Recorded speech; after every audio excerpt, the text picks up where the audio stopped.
वेदप्रिये वेदवेदान्तर्गतवासिनी जनप्रिये जगत्कल्याणकारके कदम्बवनवासिनी कात्यायनी कनकाम्बरधरे कनकदुर्गे तव सुप्रभातम्।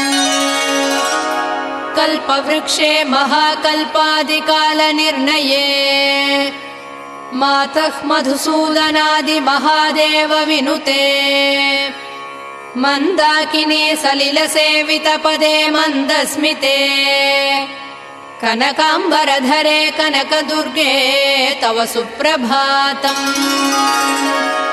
शिववामभागे शिवे शैवेतरसेवितपदे विजयदुर्गे महादुर्गे हे जगन्मातृके जगदाम्बिके जाह्नवी सखी